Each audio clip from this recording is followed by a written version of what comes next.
Good morning, everybody. Today is February 16th. It's President's Day, but I'm not taking the day off because I got lots of work to do. And then I have to go to the doctor this afternoon. So we thought we'd do it right now. All right, first some orange juice. Very good, very good. Has extra vitamin C, extra calcium. Okay, now we're starting on this is the continuation of January, February 1982. We just started that bi-monthly. And we talked about the sports console. I was explaining what the problems that they had in trying to, the problems we had, that Jackie and I had in trying to organize this kickoff dinner that they wanted to have, or kickoff reception. And they didn't have any records, no names of the tennis pros in the greater Cleveland area. The console had nothing. So we went through the yellow pages and called the various tennis things, and of course with Frank's involvement we got lots of names. So we made posters up and did all those things. As I mentioned, I got the three girls, Jan Jones, Carla, I can't think of her last name, and Mona Scott, and I took them to, I can't think of the name of the place in Cleveland, a costume company, was it Krause Costume? And got them dressed up in old tennis outfits, and we have pictures of them, and we'll show you pictures of these later. They're back in Ohio right now. And so I arranged all this very nicely, and as I said, Dick DeShant would come to our meetings, and which I was chairing, and he would say, well, this one goes off, this one goes off, this one goes off, and this one goes off. And finally, like the third time that he did that, and there were all these people sitting, 12, 14 people sitting around the room, something like that, around the table. And I was writing something, and he had his copy. I gave everybody a copy, and they were looking at it, and he was taking off people. And I went to put my pencil down like this. And I said, Dick, I said, I'm going to have 200 people at that reception.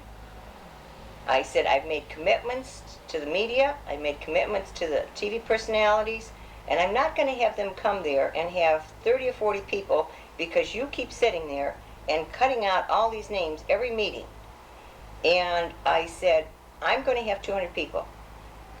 They might be 200 of my friends, but I said, they're going to be 200 people at that meeting.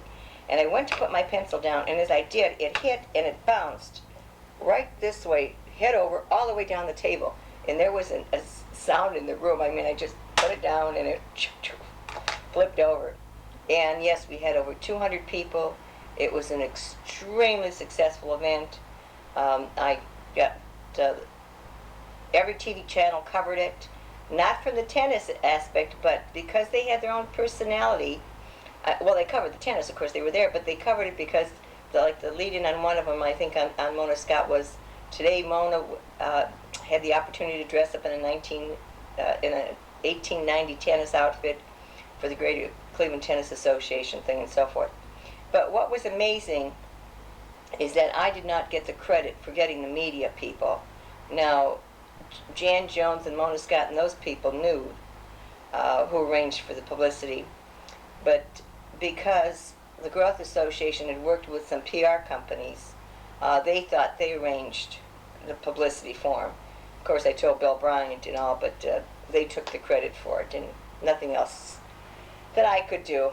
But anyway, it was a great event. Frank's Barbershop Group sang in the huge lobby of I think the University Club before, and it went, as people were coming in, they were welcoming. It was a very, very successful event. So again, these are things that I had to take time out to do because Bill Bryant had been so nice in so many areas, and when I had out-of-town guests, not only from this country but other countries. He would come to the luncheon with me, give him a pewter plate on behalf of Cleveland. So we did a lot of promoting for Cleveland, and yet I still don't understand why we couldn't get the big bucks from Cleveland, but that's okay. All right, then the George Gunn and Cleveland Foundation received grants from the George Gunn and Cleveland Foundation. It says George Gunn and the Cleveland Foundation received grant request from NSTC. I should read this and not anticipate. Many thanks to Henry Dow, George Gunn, and Carol Simonetti for consulting with us. Okay, Red Lobster and SeaWorld officials met with Dorothy Schlatt and Pamela Savansky to discuss future joint promotional activities. This is when we started. This was 1982 when we started a relationship with SeaWorld, and today's 1998, and we're still doing it every year. The Red Lobster, there was one on near us, and they were going to have tie in the barbershop quartet inside, and then outside have the tarp set up and have the kids go through the safety town while the parents could eat quietly inside nicely for a weekend or something. And that was going to be planned by our junior PRSA group, and it never gelled. Again, they needed leadership. They're in college. They didn't know how to do some of these things. Okay, the Solon Heights Area Chamber of Commerce, we were members of that for many years, along with the Beechwood, because we did have office in Solon and we did have an office in Beechwood. Okay, Richard Atkinson, Dick Atkinson, Director of Public Relations, met with our president and our community relations coordinator regarding involvement in future promotional activities. We tried out different promotions with him, and he just wasn't interested. Case Western Reserve University has an excellent intern program with NSTC. Recently we became involved with them. A super gal, Molly Snavely, she was really nice. Her parents, I think her father and grandfather were big construction people in the greater Cleveland area. I even think even larger than that. So she worked for us for a 3-month doing promotional things, and was one of those PR junior board members. The Greater Cleveland Growth Association held their annual meeting on January 26th and spotlighted the changing Cleveland climate and other significant events. Mayor George Voinovich was the mayor at that time. The American Red Cross Cleveland chapter features a weekly edition of Red Cross the News on WERE Radio. Evelyn Croft of the Red Cross conducted a radio interview with Pamela Savansky, on which was aired on January 31st. Shopping malls, again, we were working with various shopping malls with our Clancy promotion and our TARP promotion. Joan Mack at the University of Akron art student joined our junior PR board as an artist, and tried to do some drawings, but they really didn't work out too well. Okay, here's my favorite world safety news. Durban, South Africa. A high-performance Alfa Romeo refused to start for its owner, a South American doctor. Only a week old, the vehicle was towed back to the dealer, who found the remains of a snake and a mouse wound around the camshaft sprocket. Okay. Mansfield, England. A 23-year-old woman had suffered from sneezing and sinus trouble since she was a baby. During an operation, a yellow tiddlewink was found and removed from her nose. Wow. Isn't that unbelievable? Dublin, Erie, Dublin. No doubt more than a few Irish eyes are smiling. Those who were caught for impaired driving back around last Christmas and New Year's. Some 3,000 blood and urine samples were lost in a laboratory fire, and possible charges had to be dropped. Okay. Salem, Virginia, USA. A lawyer sat in his office awaiting a client who had been charged with impaired driving. There was a sudden crash. The door caved in, and the client in his automobile came to a halt in the middle of the lawyer's office. The report does not state whether the driver was again intoxicated, but readers may perhaps draw their own conclusions. I thought I read that before somewhere. Maybe it was in last month. Glasgow, Scotland. 3 sisters were in bed when a large chimney stack collapsed, falling onto their apartment and through their bedroom floor. They followed the debris, still in bed, through the next 2 floors, finally ended up in a ground floor tavern 40 feet below. All 3 survived. Wow. USA. Watch the television screen closely next time NBA basketball is on. Notice players are not wearing any jewelry on the court. The NBA banned jewelry from players' hands, arms, face, nose, ears, head, or neck due to the risk of injury. Well, I didn't know that. Okay. Okay. It said a Happy New Year type thing. We don't need that. We'll skip that over there. Some of these are so great. I should use these again. They're so old, but they're interesting. Some of them are really interesting.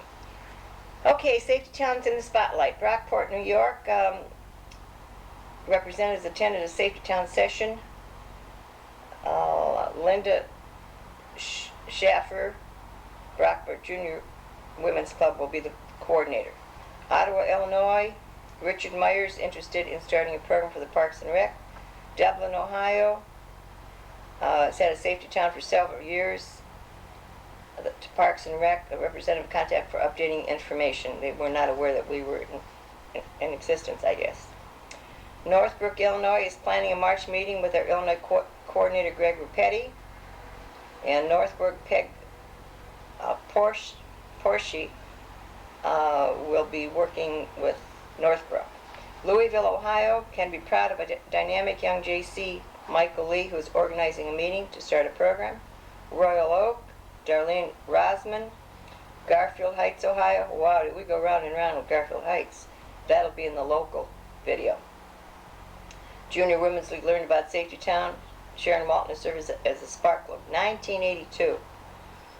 I don't know when we started one, but it was much later. Lockport, New York has become an official registered and accredited program under Ann Van Duzen. Okay. What was this saying? Problems are actually opportunities. Generally, people are ready and willing to accept opportunities as a challenge. Okay. And this is an article about Safety Town, the goal in Bismarck in 1982. They had a nice, should show you some of these, I guess. Nice newspaper article. Okay. This one. Okay, now we can show this one and eliminate that other one in Teens in the News, because this was nicely. This is cut and put together. This is the article on the teenagers in the news. Before I had 2 different pieces. Okay. And this is a nice look. See, now things like this I could probably use again for teamwork. You have to notice this for a little bit here. Pulling apart doesn't work. Only when you work together can you achieve what you want to achieve. Okay. Okay. And then rear end collisions dramatically reduced with extra brake light. And then helmets.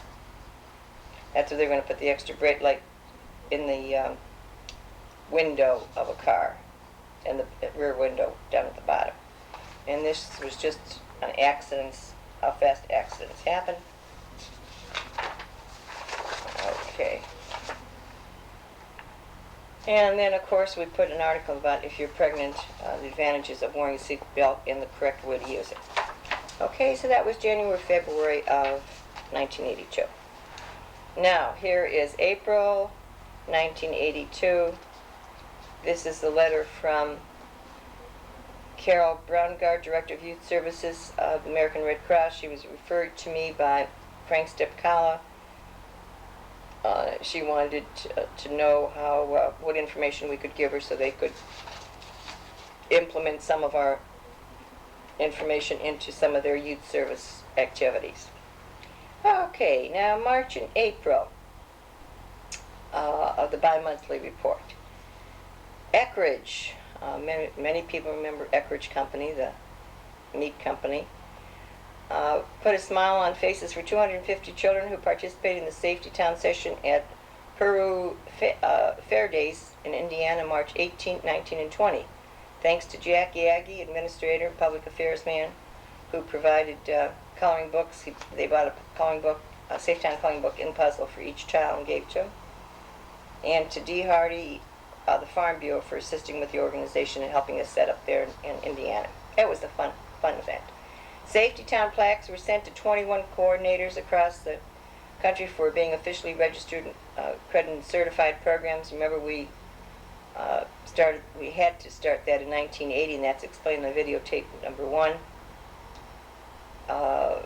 And then that was towards the end of 80, and then 81, we ordered the plaques and we sent them out in March of 82 so that people would have them for the first year. They were expensive plaques. They were I believe they were $125 at that time to get done. And that was a long time ago. Okay, I spent 2 days in California meeting with members of Bill Cosby's staff, Julie Phillips and David Brokaw. David Brokaw's his PR company. Very, very nice man. Budweiser Cleveland 500 kickoff breakfast. Okay, it was held at the Midday Club on March 16th. Over 250 people were in attendance, including our president and executive vice president. The purpose of this meeting is to stimulate business officials about the Cleveland 500 Foundation and its goals. Dwayne Salz, executive director of the Cleveland 500 Foundation, coordinated the promotion of this event. Now, I'm going to have to take a few minutes here and explain this, because Dwayne thought this would be an excellent way. As I said, I worked very closely with him. And he thought this would be an excellent way for our organization to get some money, to be the recipient of any funds from the Cleveland 500 Foundation. And what they did is, at this event, they used several of our slides to help promote the Cleveland 500, because they wanted business people, the big corporations, to really put a lot of money behind the Cleveland 500 and to get the big drivers in. And I cannot tell you, as it said here, there were over 250 people. There was a huge room. They showed the slide presentation of some of the race cars in the 500 that would be some of the drivers, and then they said proceeds from the Cleveland 500 Foundation would go to benefit National Safety Town Center, and it had several of our slides in there and talked a little bit about our organization. I cannot tell you how many people came up to me afterwards and said, "Oh, this is great. We're glad that we'll get behind and support the Cleveland 500 Foundation, knowing that some of the money is going to go back to help Safety Town, because I've been working with these people, and some of their kids had gone through the program." So, we were real excited about this. We thought, this is great. We're going to get some funding. Well, again, to make a very long story short, at the end of the first year, I guess there was not on Dwayne's part, but he had hired people to, I remember one example was he hired somebody, they rented the seating, collapsible seating, and they had to pay for that, and there was something went wrong in there, whether it was a husband and wife team or whatever, but one was billed and one was charged and not charged, and then the city didn't pay for some of the things. But anyway, the first year was, I guess, a disaster as far as financial. We received nothing. We had to pay for putting our tarp up and paid for everything. We lost money on the deal again. And then the second year, we stayed with them a little bit, but then they just dissolved, and there was no more Cleveland 500, and then the city took it over. So, again, we were at the wrong place at the wrong time or whatever, but it sounded really great. If you could see our Cleveland 500 folder, it's this big, and we might add some of that information in here. Okay, the George Gunn and Cleveland Foundations approved our grant request, which will assist the center in continuing to promotion safety for kids. I can't remember how large the grant was at this time, but I know it was not a very large grant. I don't even want to give a price. I think it was like $2,000 or $2,500 or something, but not very large. but it helped us to develop new materials, and I think we even paid partially for an intern that we had, I think. I'm not too sure. 1982, a long time for the little. I remember the big important things, not some of these little trivial things. In April, Lumberton, North Carolina was the site of the first 1982 Safety Town workshop. 44 people were in attendance at this stimulating workshop presented by our president. Our most sincere appreciation to Detective J.G. Locklear, who handled all arrangements. Thanks to Earl Maynor, who had 19 teachers in attendance representing the Lumbee Regional Development Association. This was the sponsor of the program was the Robeson County Law Enforcement Association. What a nice group of people. And I was there for, I think, 2 days, and did the seminar, then stayed over, and they took me around and showed me a lot about the history of their particular area and so forth. Severance Center Mall had a promotion on Saturday, April 3rd with Clancy. A unique tennis reception was held on April 30th, with over 220 people in attendance. Okay, and I was in charge of that women's committee. Okay, we will go to the next page. Greater Cleveland activities. Now this is the format we followed for a while. The first page was national, then Greater Cleveland. The Council of Smaller Enterprises, COSE, had a 2-part seminar, Building a Team of Two, March 4th and March 11th at the Midday Club. And Jacqueline Herdlicka and I attended those 2 days. Okay, we talked again about the Tennis Association here, and we thank Mona Scott, Jan Jones, Tana Carley is the girl's name. I thought it was Carla. Tana Carley from TV8. And just a nice event. New Cleveland campaign. Director George Miller scheduled a meeting for March 12th to inform Cleveland businesses about the Cleveland's progress, and of course we were in attendance at the meeting. Greater Cleveland Safety Council Board of Control, March 12th, was attended by Jackie Herdlicka on behalf of Dorothy Schlatt because I was out of town. Crooked River Music Company, the Barbershop Quartet, once again featured on March 23rd on the Morning Exchange, and with Fred Griffith and Jan Jones and Joe Rose, and that was a fun event for them. The National Safety Town Center is pleased to announce the formation of the Junior Public Relations Promotional Committee, which will consist of Cleveland area college seniors and people with 1 or 2 years experience in the business world, with majors in public relations, marketing, advertising, business, and art. Initially, 6 people will be involved who will establish procedures and elect a chairman and secretary, after which time the committee will be expanded to 24 people within 1 year's time. Meetings will be held the 3rd Saturday of each month at the center. The purpose of the committee is to promote the program and organization and conduct fundraising activities. Again, I think they would have done it, but they needed someone like a Pamela Saransky to be full-time to work with them. And even Pamela didn't have all the experience of a senior PR, but she could have done it we had the funds to keep her. Safety Town people in the news. Evelyn Hollinger, who served as a spark plug in Fostoria, Ohio, did a great job. Great restaurant there. I remember that. Marion Lickety, who formerly lived in Brookings, South Dakota, is moving to Spencer, Iowa, and wants to start a safety town there with the Junior Women's Federation.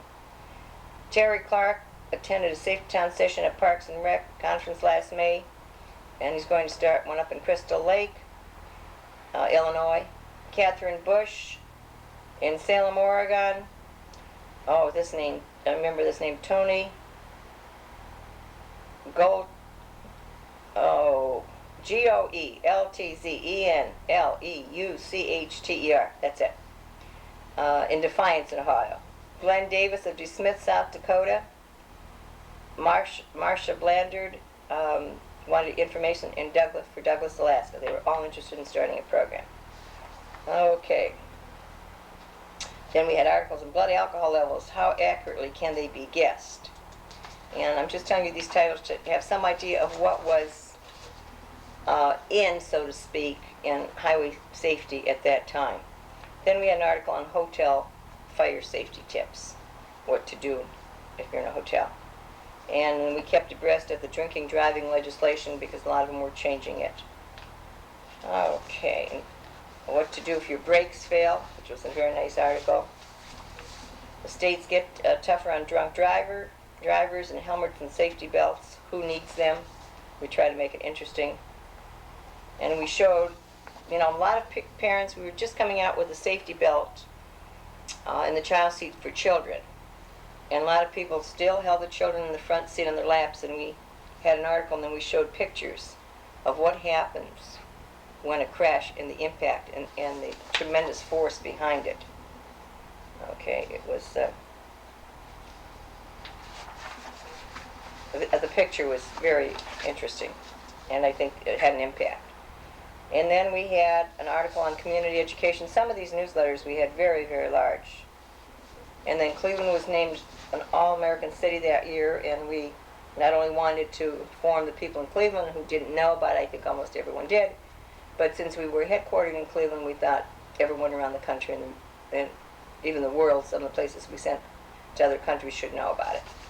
So we really tried to help promote Cleveland.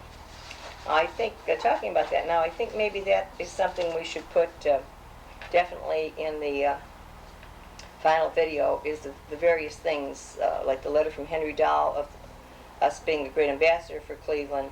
I think we have to tie that in and how we did that for Cleveland.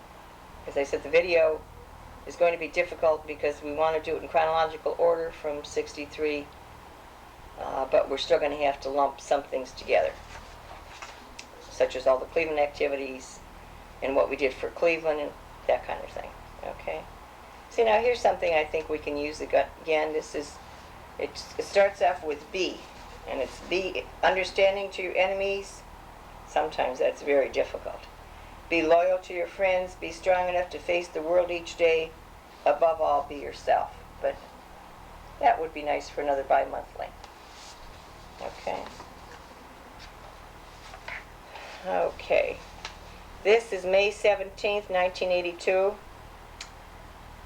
This is from William Lieberitz, who is the president-elect of National Community Education Association, to the executive director, Paul Tremper. I'd gone there many times in Washington to meet with Paul. But Bill sent this letter to Paul with a copy to me. Dear Paul, I just received the latest newsletter of the National Safe Town Center, and I'm most impressed with the kinds of activities that they're involved in. We are involved in the program here in Salem, and I think it's the kind of program that is most valuable to community educators. It provides valuable resources to local communities so they can put on a safety program for youth using local volunteers. I have been in communication with NST Executive Director. I always call everything from Executive Director to President to Coordinator. And she is very supportive of community education and its possible role in delivering safety town programs around the country. She is doing training programs around the country at this time, and we are helping her here with one being done in Oregon. I would like to see us follow up with Dorothy from the national office and look at some ways that we might be supportive of her program. We might look at doing a feature article for a newsletter or journal on NSTC, providing publicity for her training programs, or whatever you both feel is appropriate. On the other hand, she might be able to help us out in some of the same kinds of areas. I would really appreciate if you would give her a call when you get a chance and get together. She's a super lady, and I think she will be very willing to cooperate. Okay? Of course I'm a super lady, and I'm always willing to cooperate. Just didn't have the people to do all these things. Okay. Now, this should have been for the Greater Tennis Association. I had tennis pens. I think I showed you those before. These tennis pens made. Okay. And we had a bow around them. A nice little red bow. And we gave one to each person when they came in at the tennis banquet. And I want to show you what we also did here. Oh, this is all glued, but I can get this off. Hold on. On the back, this says on the front, Safety for Kids in Tennis, My Love Affair, Bill Cosby, Honorary Chairman. I had those made, and then we put this on top of the tennis. Bought the tennis pen separately, had this made, and self-adhesive, and put it on.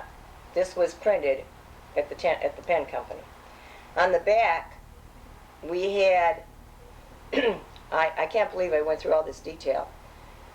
We typed in the person's name, like this is Van Dorn and National Safety Town Center, a doubles team to support safety for kids. Okay? And we had the name of every person who attended, 220, and we gave them to them with a little bow around. Okay? And we ordered like 20,000 of these. I thought these would sell great from the National Safety Town Center, and they just didn't. So we ended up doing it. We were selling them for $1.25 to get our money back, not only for the pen, but this was a lot expensive in the printing with the self-adhesive and the cutting and so forth. They had to cut on the circle. We ended up giving them to people at workshops who attended my seminars. We'd put their name in.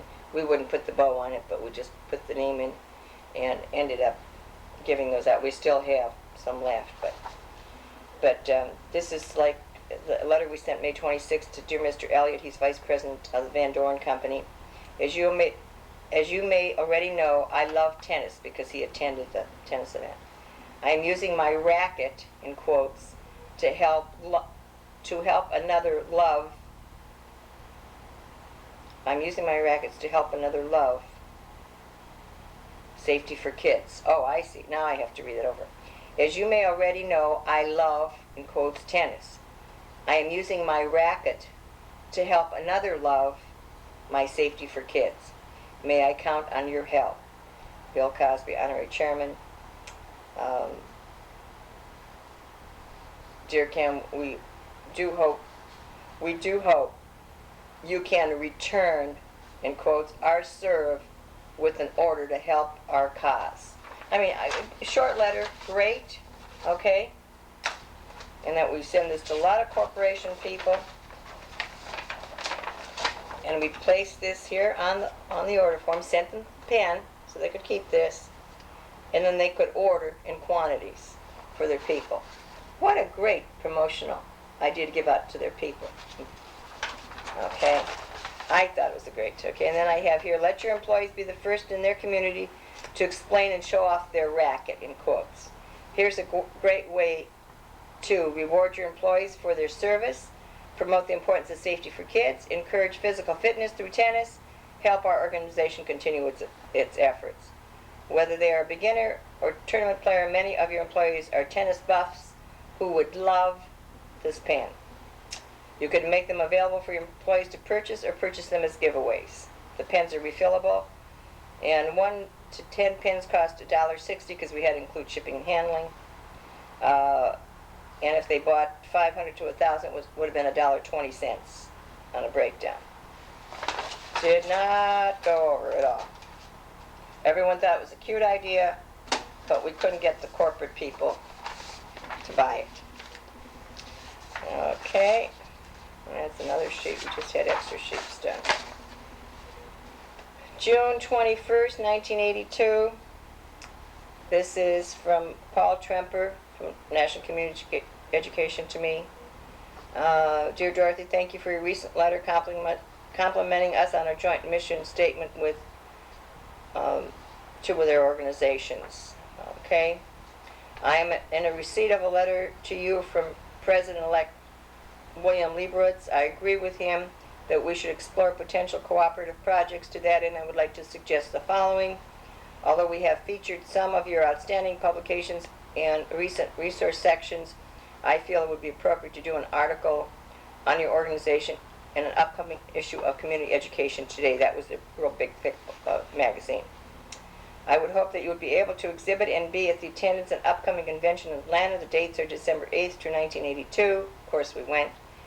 It is possible we could still devote one of the discussion groups on the work of National Safe Town Center. I would like to talk to you regarding training programs. We are hoping to expand our training opportunities during next year.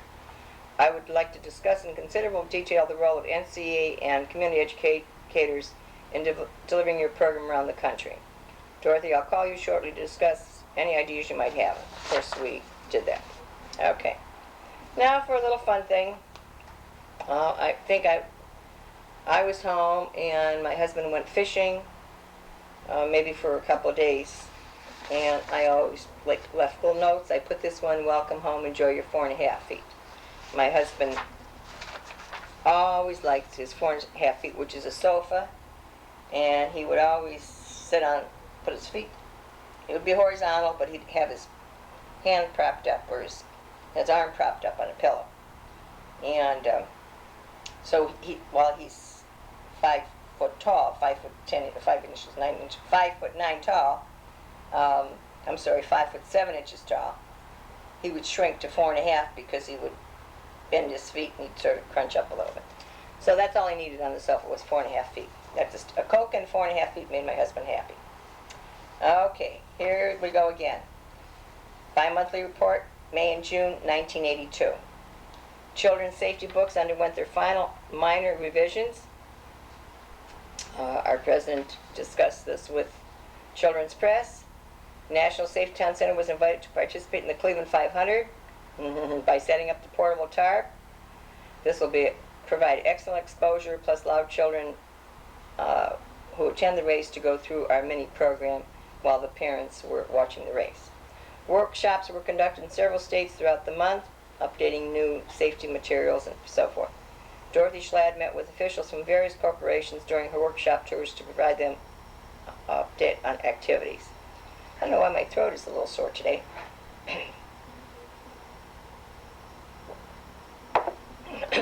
Okay, more orange juice, that'll help it. Safety for kids tennis pins. Our newest items will help promote safety in tennis. One side says safety for kids, and I went through that and read that to you. Okay.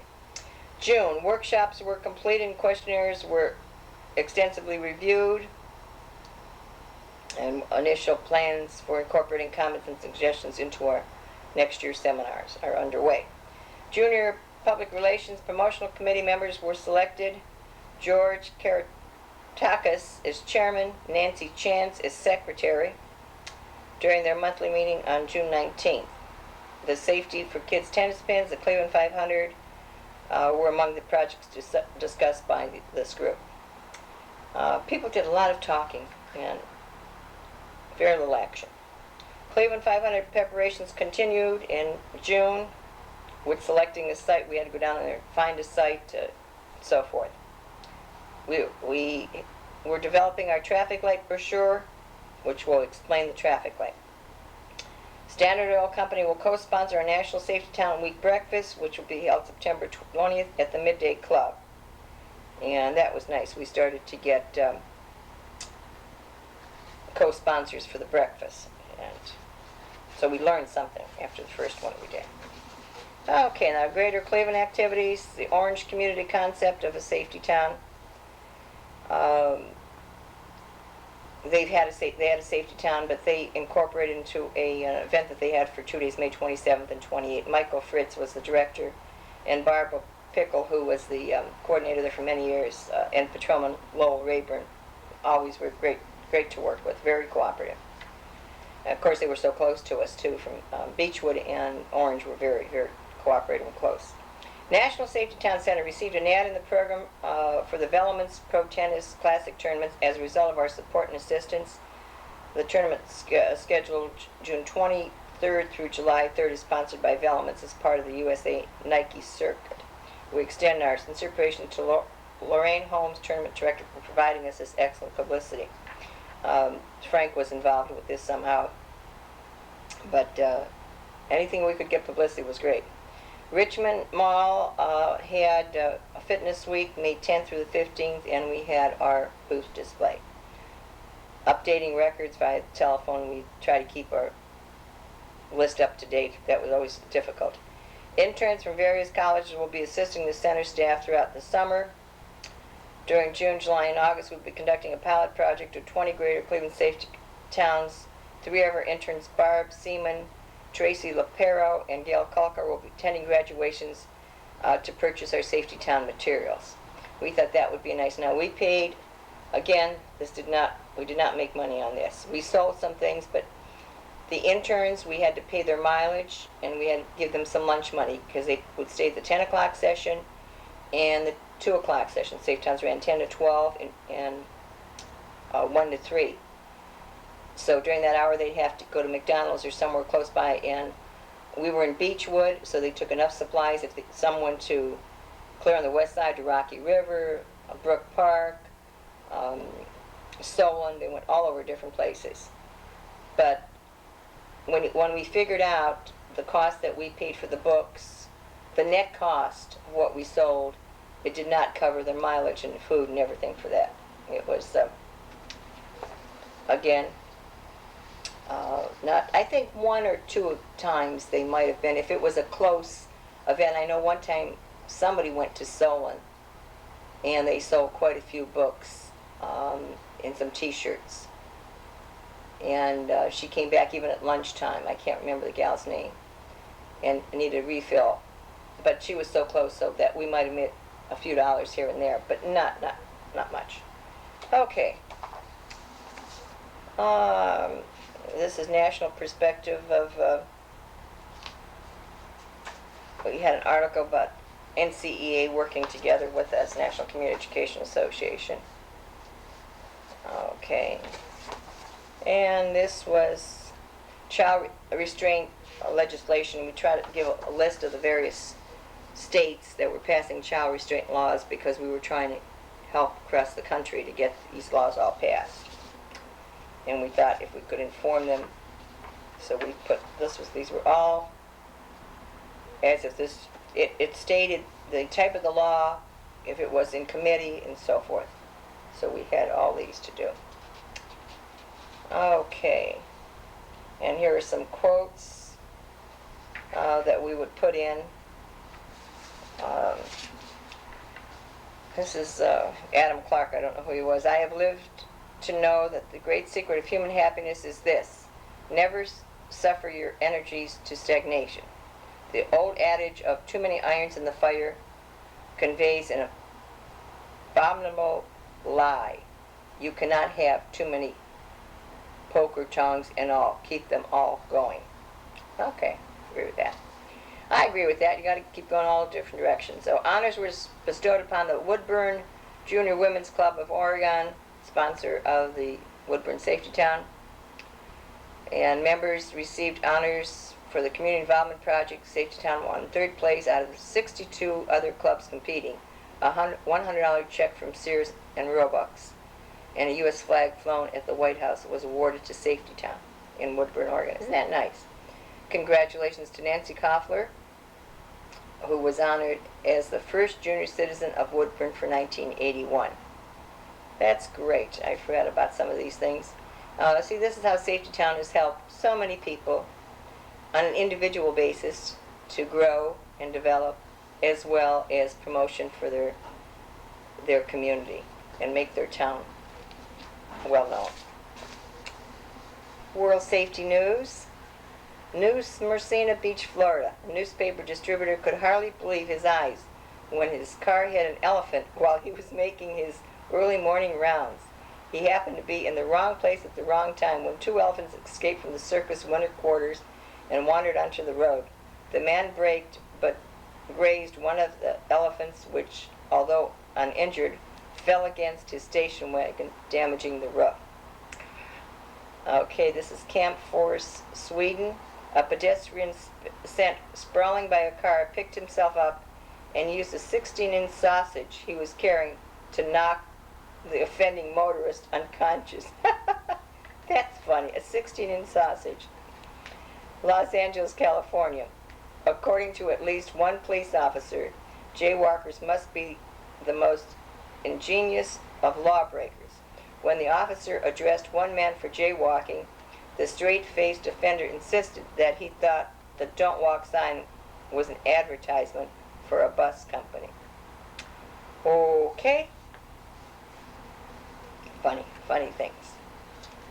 Okay, this is a letter from me to John McGee, July 8, 1982. John McKee was Vice President of Westfields. This will acknowledge receipt of your May 10th letter and delivery of the coloring books. Please accept. My apologies for the delay in responding, but May and June are extremely hectic. We were very, yeah, I guess so. We were very delighted that all the coloring books were provided compliments of Westfield. Okay. It's 1982.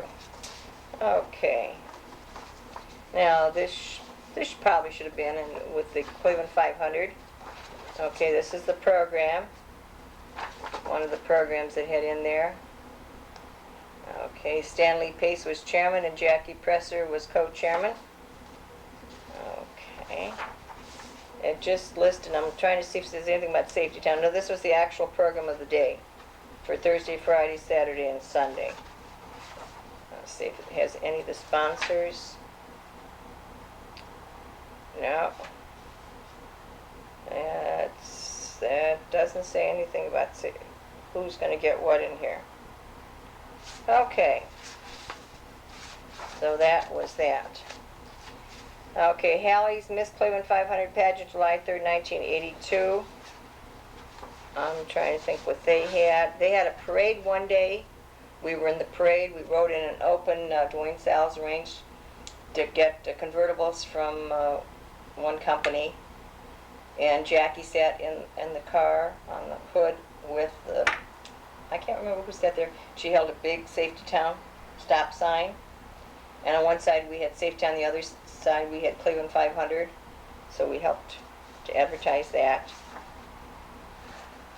And I'm still trying to see.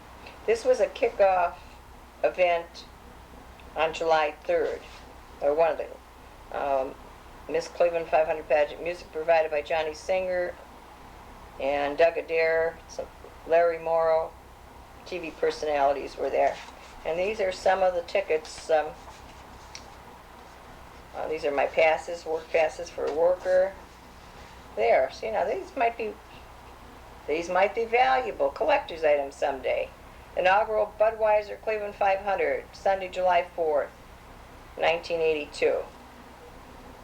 These were the full tickets. Hey, I did save them. So those might be collector's items on that. In the VIP reception on July 2nd, we had all kinds of things. Okay, here's another one. What is this for? This is the July 3rd Hallie one. Buffet, that was a buffet. August 13th, 1982. Okay, this was the letter that I sent a follow-up to John McKee. Okay, we don't need that one.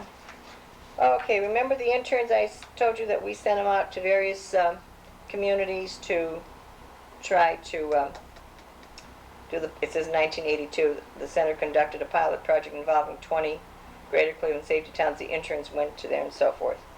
And at one of them, at Brook Park, I remember this one, I went along with them just to help them. He didn't have a table set up, so they just took one of the houses upon completion of graduation day. They decorated the house with all the different items on it. And then you can see some of the people here came and, maybe I should put this here so you can see. Some of the people came and purchased some of the items. Okay. Okay. This is called the Phil Donahue Show. Often I listen to a lot of talk radio programs and TV programs, anything to do with children and psychologists and so forth. And I would make tape recordings of it. And then Jackie would type it out for him. This is one of them that she had here. Except I have here Jackie who said this. We obviously didn't get the name of the person on the tape, and I never followed up with it, but this is just one paragraph about kids here. Tired of people coming into psychologist's office and saying, we have given him everything. And if he's any kind of a psychologist, and is he any good, he knows what for sure that child is not being given. This doesn't make much. Maybe this is how it came off the tape. He has been given things he has been given things, not love. Could you tell us quickly some of the ideas of what we should be doing? In the first place, the psychologist said, we have no education. What most people mistake for education is instruction in the Western world, is training in the 3 R's. Education should be the training in the art and science of life, as if to live and love were one. And if you don't learn that, it doesn't matter whatever else you have learned, you are a failure as a human being and the most dangerous creature on this earth. You will always fall back upon weapons, upon war, instead of upon love and goodness, which should go together.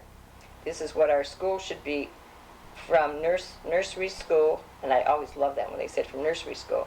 And the most important provocation to a teacher should be the ability to love and to understand what the needs of that child are. Okay, some people have, this is 1982, you have to remember. While the 3 R's are important, I fully understood that we had to understand how children develop. Parents, I kept saying, if I didn't do this, one of the things I would have loved to have done is written and did research on how to be parents. And I didn't mean on a day-by-day basis, but so the parents would know at what age certain parts of the body developed. They recently found out, just a few months ago, it was on television, I believe it was in Romania, where the little children in nursery schools were put in cribs, side by side. I mean, it was a packed room. And these children had no interaction for the first year of life. Just someone came in and changed them once in a while and fed them, but no talking to. And they found, they actually showed the brain in different color, different portions of the brain that should have been developed as far as speech. And because there was no use for that, it was not developed. And things that this have to, I just felt, and I knew some of this. We'd have heard this. I'd heard this in many of the meetings I'd gone to with the medical association. And yet, it wasn't done on a large-scale basis, and I wanted that to be interwoven. So, while I believe somewhat to what this man is saying, we can't forget the 3 R's. We definitely need the 3 R's, but we have to incorporate other facets as well. Okay. But that's how I incorporated a lot of that into my curriculum and in my thinking and my presentations. This is Doron Precision Company. Doron was in Binghamton, New York. It was an international company that worked with driver ed. And I had here, prior to our Safety Time Community Involvement pamphlet, which was printed in the 70s, 1977 to be exact, nothing was printed. We can't remember ever seeing anything printed that said anything about community involvement in traffic. And now we get a nice letter from Doron Precision. It was to Jackie from Deborah Quackenbush, Manager of Advertising and Public Relations. Okay, it says here that it's our pleasure to fill your request for copies of a pamphlet, our new pamphlet, A Blueprint for Community Cooperation. We consider this request the first step in reaching out and recognizing that traffic safety is everyone's job. We support your enthusiasm and interest for this idea and are willing to cooperate in any way to help you organize this effort in your community. Isn't that great? So they were just starting to use, again, I used to keep track on little sheets of paper. We'd find them, I'm sure, if we took years to work it. But after we did something and sent it out, that we, a year or two later, got information back that pertained to what we had sent them. And so we actually gave them idea. One of them, I remember, was the Highway Users Federation. Pete Coltnow was the president. And when, in 1974, when the Highway Safety Foundation folded, I thought he would absorb the organization. I knew some people there. And they weren't interested, but yet a few years later they came out with a child safety booklet and some information. So I don't know what to tell you. Someone once told me that, in fact more than one person told me, that, and this is on the videotape number 1, I'm almost sure that when I went to the AAA and took the program to the AAA and they refused it, then I went to the National Safety Council and told them I was turned down by the AAA, that I should have never said that, because no one wants a program that was offered to somebody else. They want to think of their own program. And National Safety Town Center was not their own program, it was our program. And it was just unbelievable how the people I ran into, their thinking was just unreal. Okay, July and August bi-monthly report, 1982. There's a big article on Cleveland 500 explaining what we did, Clancy, and that the parade and all that I discussed before. And then I also went into talked with Children's Press regarding 2 of my books. We were planning for the 8th annual National Safety Town Week, which was going to be held in September, but we had to get information out early enough to our people. And then we were also planning for the 2nd annual National Safety Town Week breakfast, which was going to be held in Cleveland at the Midday Club.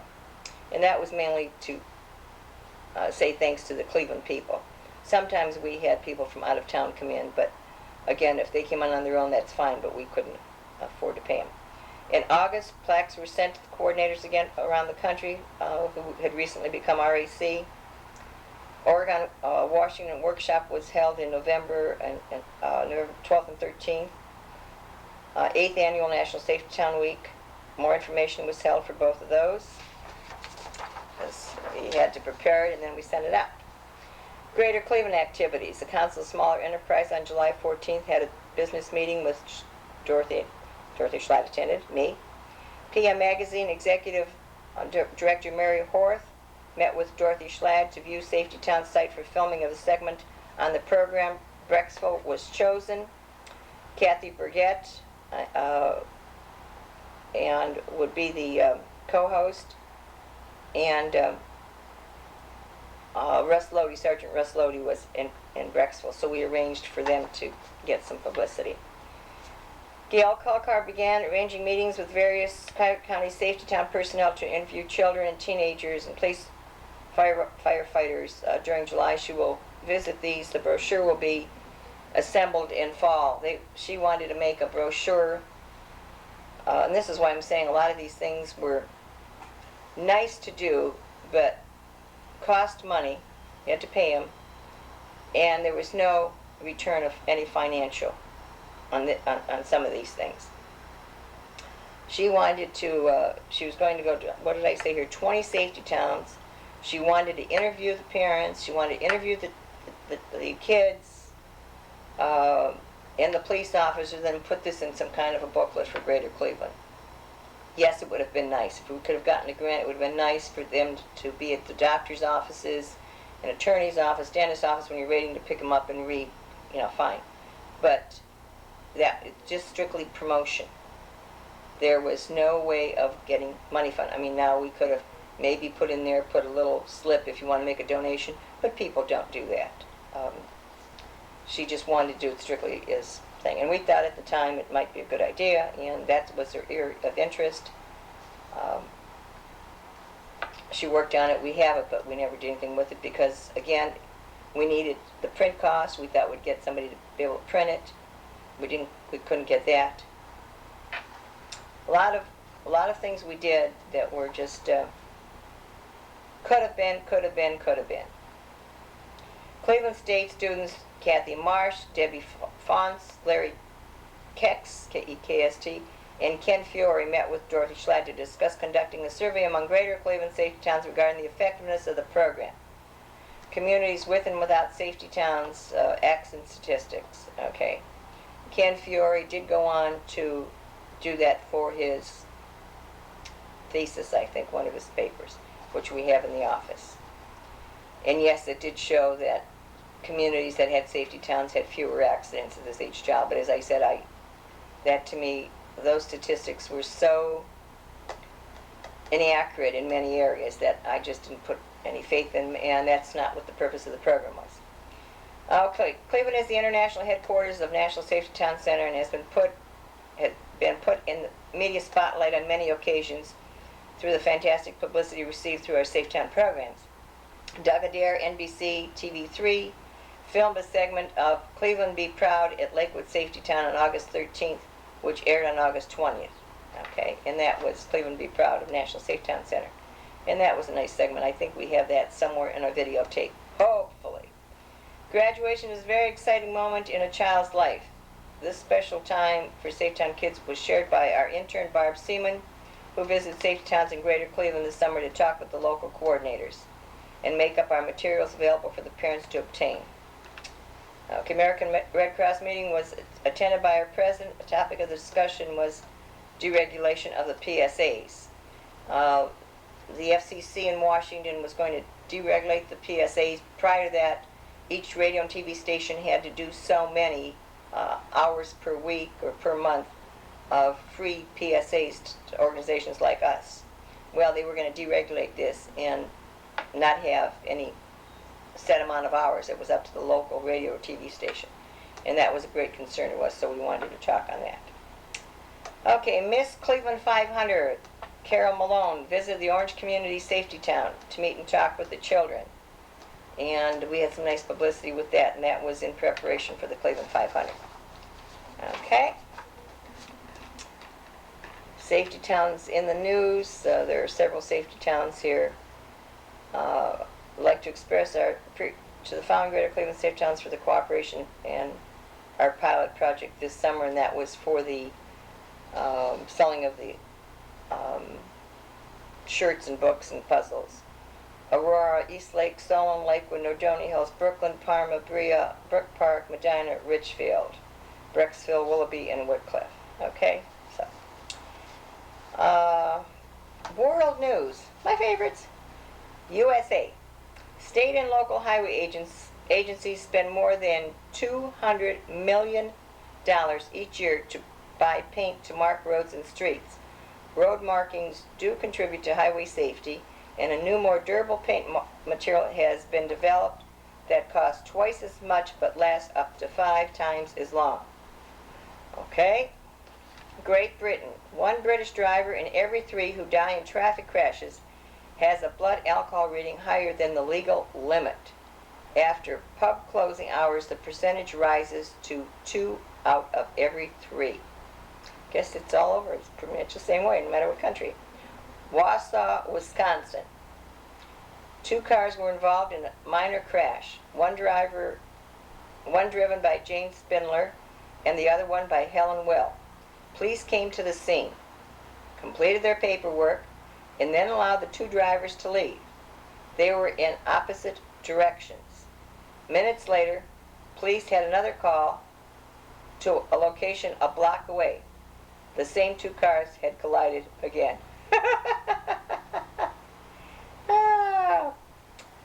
Middletown, England.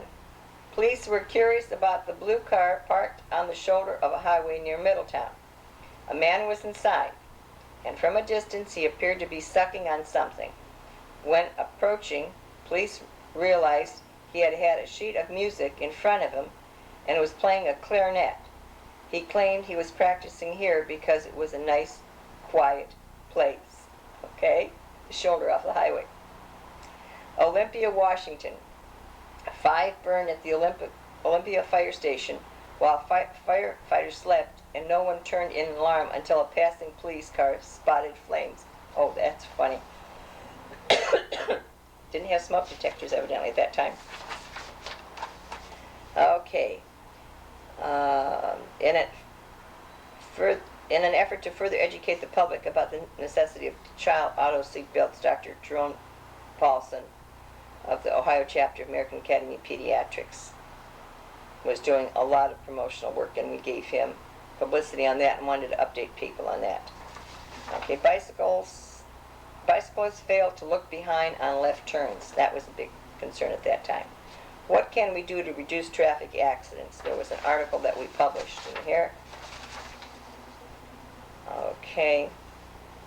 Then we have some, did you know 1/3 of all fires are set by someone under 16 years of age? Some reason cited to punish their parents, just curious, and for profit. And there were a lot of other quotes that we had. We also listed any volunteer recall of infant car seats and any types of toys from Consumer Product Safety Commission that we listed in here. Okay. Driver ed costs more in Japan. And let's see, our directors here learned from recent Japanese visitors to the DeKalb County schools that getting a driver's license in Japan currently costs $1,500 to $2,000. 70 hours of training. The training is based mainly on numbers. After viewing DeKalb activities, the visitors said they would push for changes to incorporate a behavioral objective approach. Okay. All right, now that we just had 2 books were coming out, my child safety books, and we'll have those, we'll show you those in the future. But we had to put a brochure out to send them out, okay? And here we have, let's see, we have this here, just released, 4 new child safety books. Okay. And here we have matches, strangers, fires, and so forth. Okay. This was, that should be for later. Because that was for trains and all. That's later. Sorry, that's for later. Okay, this is the one I should show you. The first 4 came out in '82, and we put out a news release explaining how this is. This is the one we use, not that other one. Okay. All right. And then at the holiday time, we sent this out. National Safe Town presents, just in time for the holidays, a hardbound, beautifully illustrated series of child safety books, a gift of safety for all seasons. Holiday fun from National Safety Town Center. We sent those out to everyone on our bi-monthly newsletter, corporate people and all.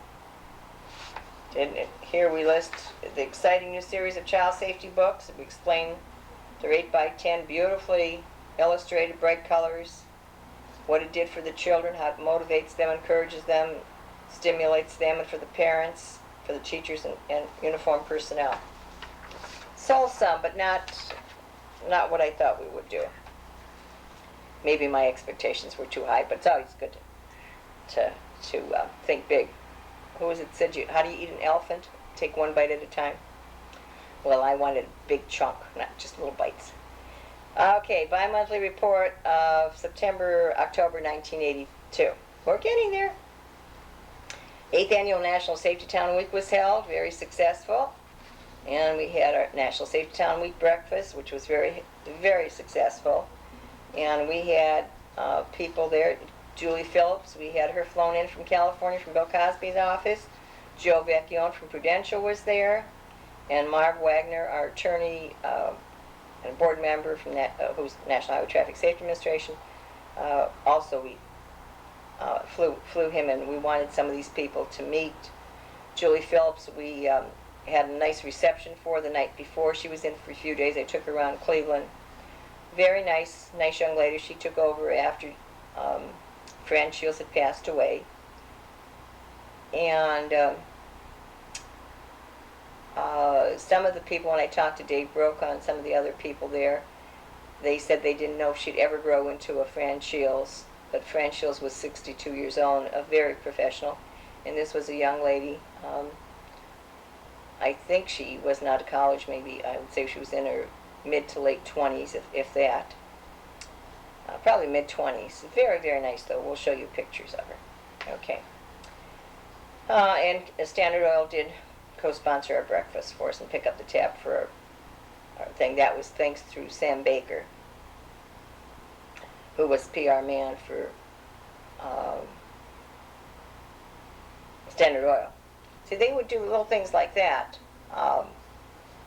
It was a couple $100. So, but the time that we spent organizing that with them, because you had to prepare things for them, it was more than a couple $100 had we had the money just to pay for it by themselves. But can't do it. Kid Stuff is the name of our exciting new 14-page quarterly publication.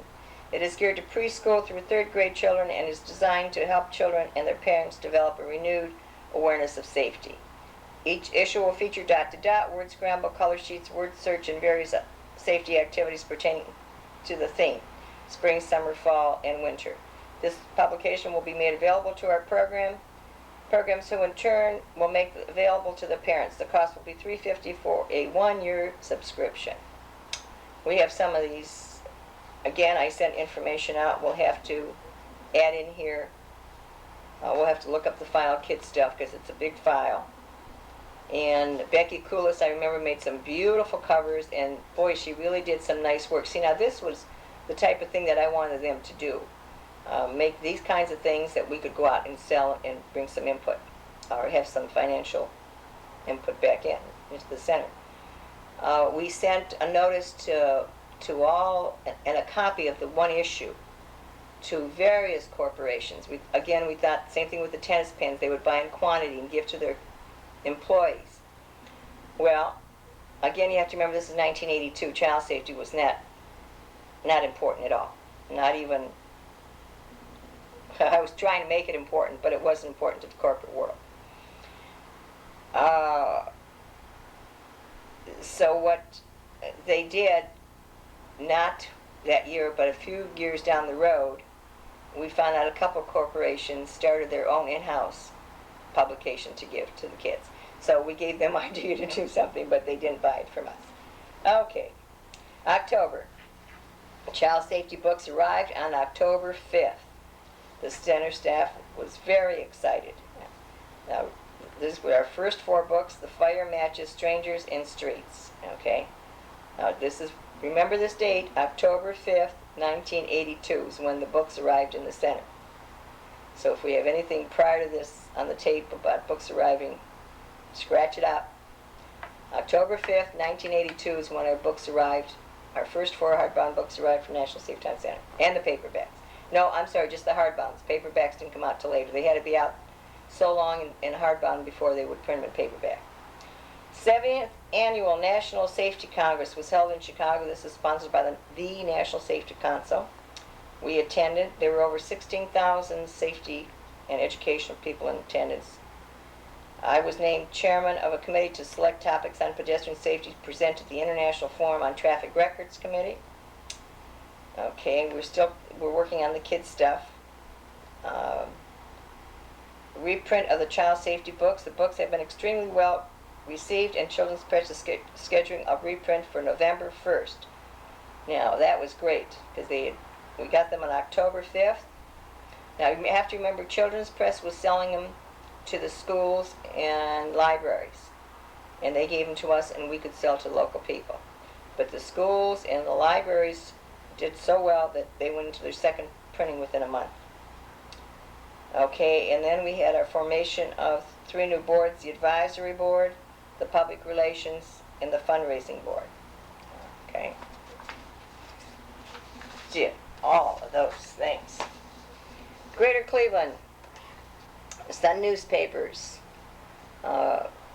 Reporter Cheryl Geske, Catherine and Michael. Oh, now it's stapled in here. I don't. Muty.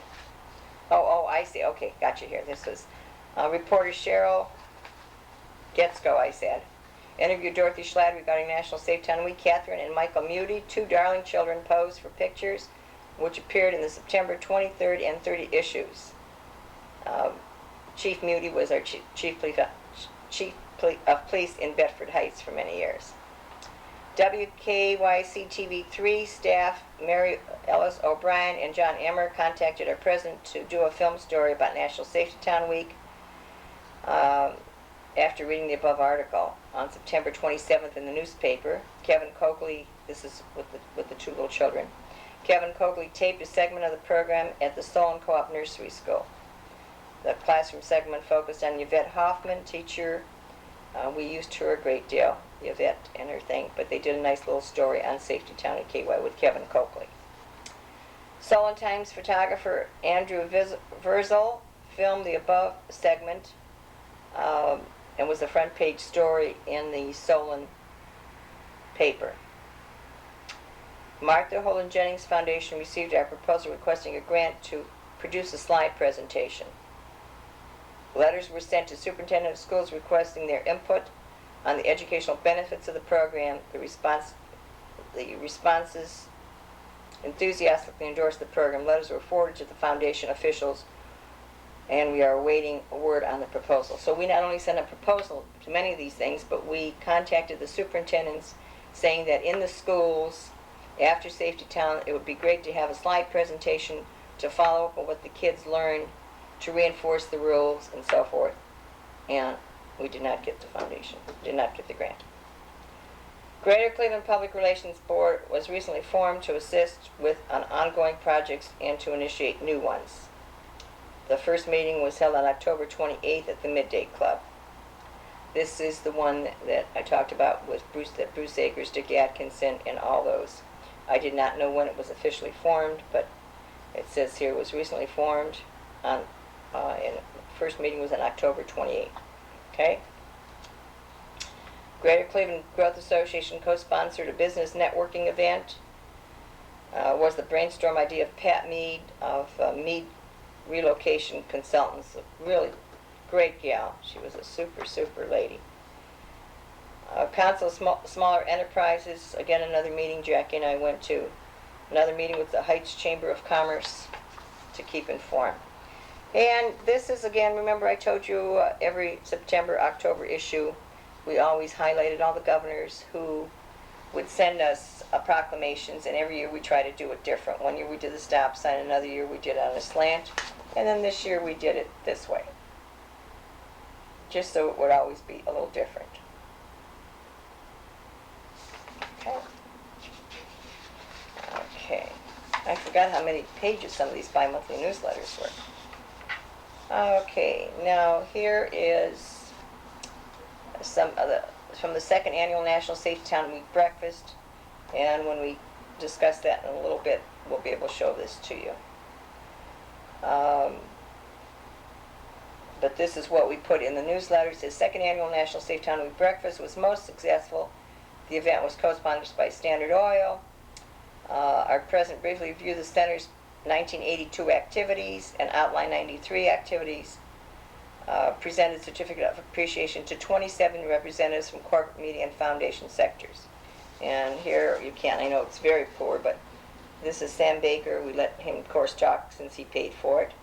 His company paid for it. Here I'm giving a very big plaque. This was about a $250 plaque to Joe Vecchione, the wood plaque with the red background in the pewter printing.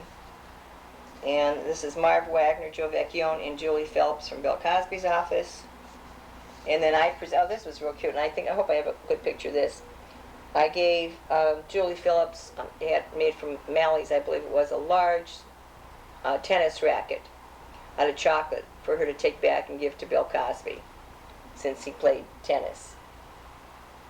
And it was a fun thing. We used to do a lot of fun things. Okay, coordinators in the news. Diane Emmerich, our Colorado coordinator, was presented an award for public service by the National Highway Traffic Safety Administration. Boy, did she deserve that. She was an eager beaver for her extraordinary contributions in furthering the cause of highway safety by promoting the use of safety belts. She would travel all around Colorado doing the safety belt demonstrations. She was instrumental in generating a seat program, just a lot of things that she did. Mabel Fenimore, Alaskan coordinator, flew to Douglas to attend their opening day ceremony on August 16th and presented their mayor and president of the Lions Club with citations for organizing and conducting the Safety Town. So many of our people really grew individually. Some of these, especially some of these women, said they never chaired a program before, they never got up and talked to a group before. So I'm just so delighted that some of these people have done, that we helped, Safety Town helped them do these things. And I only wish we could get people like Mabel and Diane and all these people back together and talk about some of the old days.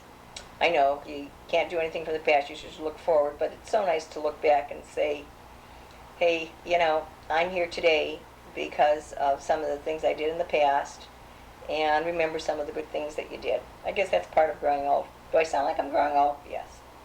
Kent Perkins formerly with the Parks and Recreation Department in Newark, Delaware, has moved out to St. George, Utah. He started a program there, and both are going well in Newark and in St. George, Utah.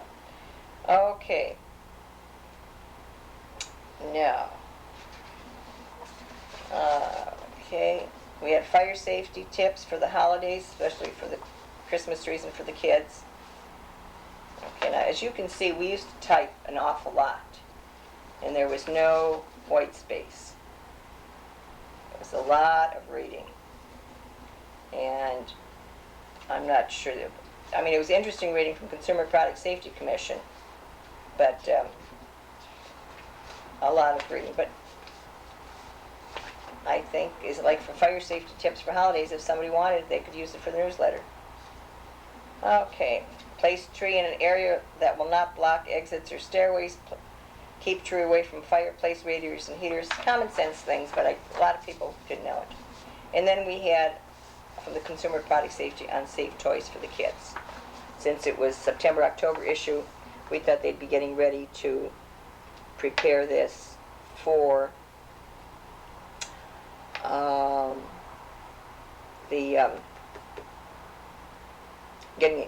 buying toys for the kids for the holidays.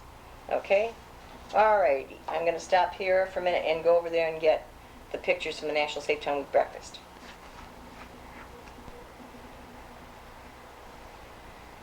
Okay. I'm back. And you know, I saw that picture with the National Safe Town Week breakfast. It was over there on that pile. And I can't find it now. But we will see if this is the folder of the National Safety Town Week breakfast. 1982. And again, just I may as well put it up here so you can see it. Just a file we had on each one, sending out the notices and doing everything that we had to do for all the people. Okay, and the format, I think I have a program.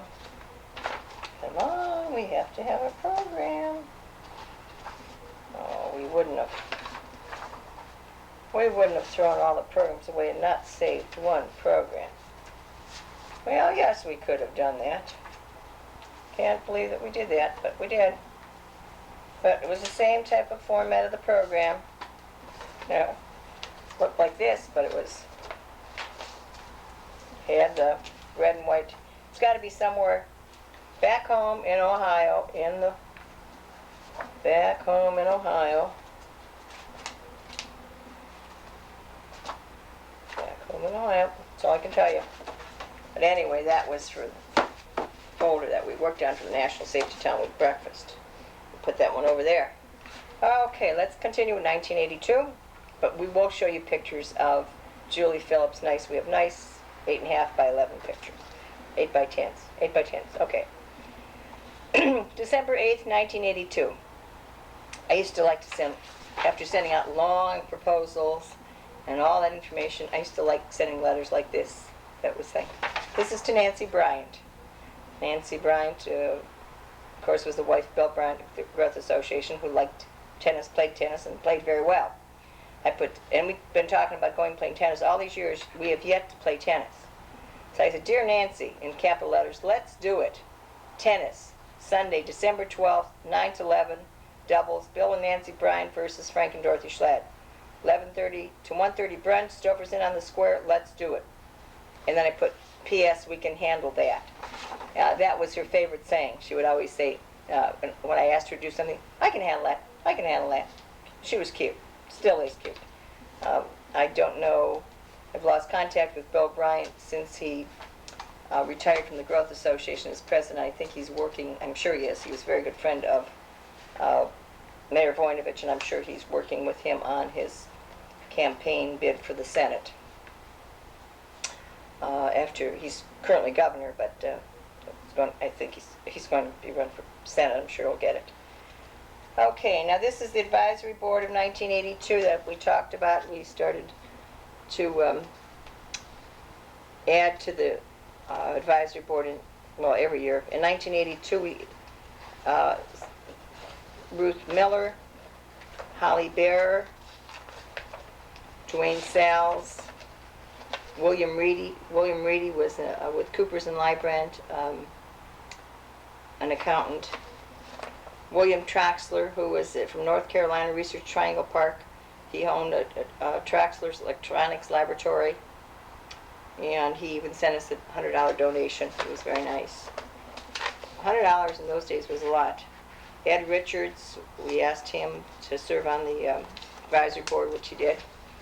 But here's the letter that I sent to them. This was to, they were all the same. Great oaks from little acorns grow. That proverb certainly applies to our organization. The seed in the beginning is small. The growth is slow. The tree is sturdy. The life is long. It is seemingly perpetual. In its seemingly perpetual maturity, it is strong, soothful, and beautiful. We are successful because of the efforts of people like you who are concerned about the safety of our precious children and believe in the necessity of preschool early childhood safety education. The small plant represents the seed of our relationship. With proper care, the plant and our relationship will grow, and both will develop into great oaks. With kindest regards, Dorothy Schlatt. So once they agreed to serve on the board, I sent them each nice little small plants that we got from the florist and sent those. I was very creative. Very creative. Still am very creative. I like that particular letter. Okay, I'll put that there. All right, guess what? We're coming to the end of 1982, November, December 1982 bi-monthly report. Okay, promotional efforts had begun. Dorothy Schlatt's series of child safety books. They were volunteers addressed and disseminated approximately 2,000 flyers to program personnel, teachers, police officers, and so forth. Thank you to Bob Hagley, assistant director of the publisher of the assistant to the publisher of the Cleveland Press, Judith McCluskey, feature editors of the Plain Dealer, and Ruth Wirtz, editor of the Herald Sun, for their very nice articles on the books. I hope to have those, and we can insert those in here. They've got to be somewhere in the news clips. National Community Education Associate Executive Director Paul Tremper and our president met in Washington to discuss working together with NCEA, National Community Education Association. Our second annual Safety for Kids auction, our plans are underway. Plans were held at the Marriott. Again, a lot of work and very, very low profit. Very low profit.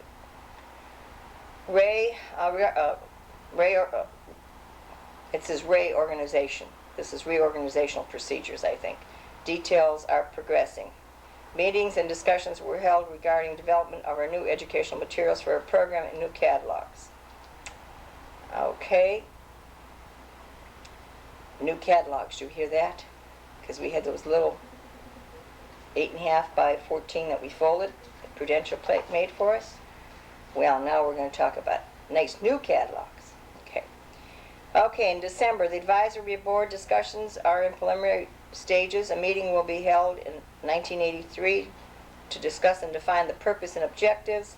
William Reedy, partner of Cooper and Lyman, and Bruce Akers, vice president of marketing, will co-chair the board.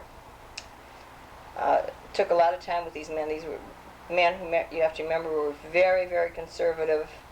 Everything, as they often told me, every I had to be dotted twice and every T crossed twice. Very, very strict with the advisory board, what they wanted to do, and I wanted it very simple. I just wanted to, when I had something in the form of a, that I needed advice on maybe putting together a news release or something of that type, or accounting, that I would call them and ask them. But they wanted this to be a very formal board, and because we already had the public relations board, and that's the one that I wanted to do, everyone to do a different task. But they just sat around and said, well, let's work on the purpose first. What you need, a purpose and objective. But I already had the purpose and objective. My purpose was to utilize you on areas that I needed to be. If you wanted to go on your own and do something to help promote the center, that's fine. That was fine. You didn't need me there. But for me to be involved in all these meetings to discuss over and over what the purpose and objectives were was just a lot of waste of time. I didn't have the time. I didn't have anyone to do that. Okay, second annual Safety for Kids. Letters were sent out. Intern Gail Caldcar is tagging and recording the donations as they arrived. Frank, every year, whether it was the golf outings or the auction, 95% of the donations, let me correct that, 99% of the donations he obtained. I remember Pamela went one time. She spent like a whole day around Van Aken, went to interior decorator shops and came home with came to the office with one little lamp and sat down. And then Frank came in like one Saturday afternoon, and he had long dresses from Laurel Stalkins and weekend passes at the Holiday Inn and golf things and so forth that he'd done in like 2 or 3 hours. And she said, how does he do it? How does he do it?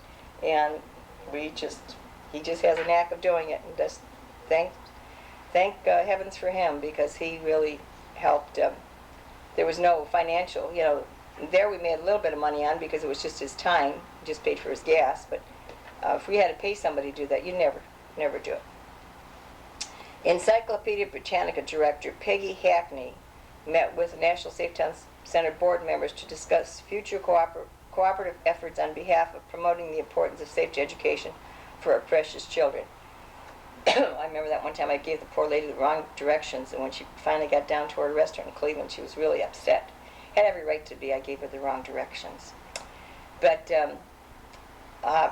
we have a folder on Encyclopedia Britannica. I can't remember what they wanted to do, if they just wanted some of our safety information to put in their Encyclopedia Britannica, which I'm assuming they would. I don't think they were going to help us promote our books any. But I remember this particular meeting, Bill Reedy and Jim Griffith, our attorney was there along with Bill Reedy, our accountant. Meet the Author event was held at Booksellers in Beechwood on December 11th and 12th. That was exciting for me. They had a big poster. I hope we have some pictures. They had a big poster of me. It said, come meet the author. It said, Dorothy Schlatt autographed her first series of child safety books and answered questions regarding early childhood safety education. The event was very successful, thanks to Joan Hulbert for hosting this event at Booksellers. I remember the one man, I think he was the assistant manager or whatever, came up to Frank and he said, I don't know what she's doing, what your wife is doing to get people to come in and buy these books, but he said, she is having a better response than some national authors that we've had here come in. And it was great. It was very nice. WJW TV Channel 8, Dan Keefe. Wind is just blowing my door a little bit here. Dan Keefe met with me to discuss possibility of working together to prepare a safety message regarding proper education safety aspects for winter safety. This was going to be a series of PSAs on TV8. He was very nice to work with. Prudential's Community Affairs Vice President Cole Lewis is providing NSTC a much-needed service, the printing of a new, exciting catalog. Wow. We'll talk about that. I have a whole folder here. In fact, it's right here. We won't talk about all of it, but we'll talk about a little bit of it here. Okay. Because we were adding so many materials. Okay, now here are just a few of these materials that you'll see. Okay. This is the bumper sticker, the keychain, the Bill Cosby ID button for the kids, and we typed their name, address, and phone number in there. The balloons, and as I said, we had an 8.5 by 11 sheet of paper, 8.5 by 14 sheet of paper that was folded in thirds. You saw that before. And we wanted a nice new catalog. So Cole Lewis, bless him, a nice man, said Prudential would print one for us, and they did. And we'll show you one in a minute after we show this. Okay, let's finish our bi-monthly newsletter though. Greater Cleveland activities. the Heights had a 6-city marathon. Since we were involved with the Heights Chamber, we assisted in helping them with their promotion. We didn't do the running, but we helped them in went to the meetings and helped give our input. We helped plan the route and that kind of thing. Okay, Public Relations Board meeting was held December 21st, was chaired by Rich Deschamps. Yes, it was first done by Rich Deschamps and then Bruce Akers. Okay. Updated of our 6 guidebooks, step-by-step information on establishing and conducting is in progress. Letters were sent to our local programs and communities. Okay. Business Network Business After Hours was held December 8th at Stouffer's Inn on the Square. This is the third of a series of events where people gather to inform, and that you could have a little booth set up. We didn't pay for a booth, but I can't remember what organization it was that let us have some of our Safety Town books there, and we could stand behind them and talk. Solon Chamber of Commerce annual Christmas luncheon meeting was very successful. Dorothy Schlatt and Jackie Herlicker were among a record 133 members. I always gave out gift certificates at these events and talked to a lot of people. Donna Doberstein was the director, very, very active gal. Ohio Council for Fundraising Executives conducted an exciting meeting December 3rd. William Kerrigan, Vice President, United Way, talked about the program. We found out, I kept asking for fundraisers if, that I didn't have the money, but I would pay them on a percentage of what they brought in. I think I was offering 25%, and most of them wanted 35 or 50%, which still would have been fine, but they didn't work on that. They showed me they had a card and an oath that they never worked on a consignment, that they had to be paid, and we didn't have the money to pay them. That was that. But we got some ideas by attending their meetings, and they gave us some, different ways to approach corporate people. So we learned a great deal from a lot of the pros. 3W Radio, Cleveland personality Lara Morrow broadcasts his Sunday morning shows from Stouffer's Inn on the Square with Peter Dangerfield, executive manager there at Stouffer's. I was the guest on December 12th with my new books, and I've been there many times thereafter. That was fun. Paul Wilmoth, Cleveland area photographer, shooting pictures of our safety educational items for inclusion in our exciting new catalog. So he was doing some, I'm sorry, Paula. Did I say Paul? It's Paula Wilmoth. I don't remember her, but I would say shot some. But I think we ended up, Jackie was putting them on the floor, and I ended up standing on chairs and shooting down on my own. Coordinators in the news. It's a little windy out here today, and it's blowing my window a little bit. They're blowing through my window, I should say. Feels good, though. Coordinators in the news. Bud Morley, coordinator of the Warrensville Heights Safety Town Program and Recreation for the city, is retiring. He was very instrumental in organizing that safety town. And we wrote a nice little article. In fact, half a page on Bud. He passed away a few years ago, but very, very nice. I remember the first meeting we had at Warrensville Heights, and this will be in the local Safety Town film, but I think I should repeat it in here just so we don't forget. I can recall my father-in-law when I was doing this from day one, from 1963, from the first thought I had of it, and mentioned it to him. And then I'd have to do some traveling and do some work. He would say to me, you really should stay home and cook and not worry about going and traveling and doing all these things. And, he was very much the old-fashioned type of man. The woman stayed home and worked in the house, and the man went out and worked, not in the business world. And but yet, anytime anything appeared on television or in the newspaper, and then I'd go out with him. We'd go out to dinner or to a group activity because they were involved in their organizations, different organizations. He was so proud. He'd say, "This is my daughter-in-law. Did you see her on television? Did you see her on the newspaper?" And one time, more than one time, I'd say to him, "Grandpa, you tell me to stay home and cook. I can't stay home and cook and then do this too, But since they lived in Warrensville Heights, the first meeting we had, and it was nicely attended, probably, 40, 50 people, the organizational meeting. I asked them to come And they did. They were very gracious. They listened to me talk, and then I had them stand up and I introduced him, and he had a grin on from ear to ear. My mother-in-law did too, but Grandpa did. Grandpa was really very happy about it. It was difficult for those people to understand. I know now that I'm getting older, it's difficult for me to understand some of the new things that are happening in the education world and society of morals and standards of in discussing things. I mean, nobody would ever talk about oral sex on television and all this, and now you see this constantly, and it's difficult for changes. Okay, welcome to our new family, Safety Town family members. Lynn Matthews, who has joined our volunteer staff to general office duty, clerical and so forth. She worked nearby, and on different days she would come after work and help. What a nice lady. She was always very cheerful, and I miss her. I don't know where these people are. Lisa Gasperi and Sue Martin. I remember both of those.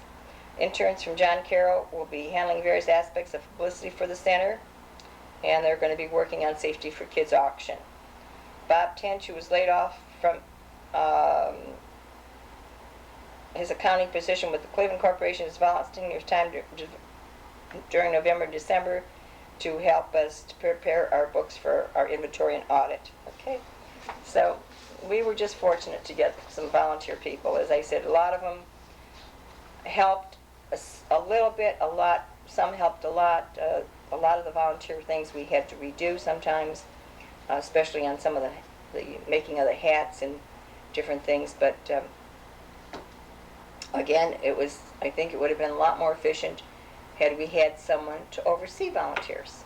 I would give them a project, or Jackie would give them a project to do, and then we left it because we had our own work to do, and if we remembered, we'd go back and check. In the meantime, we found out that maybe they were inserting them wrong or whatever, even though we told them to check with us.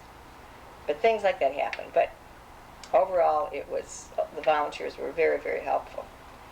The driving need for winterizing, we have an article on here, and then another one on Consumer Product Safety Commission on their first national conference.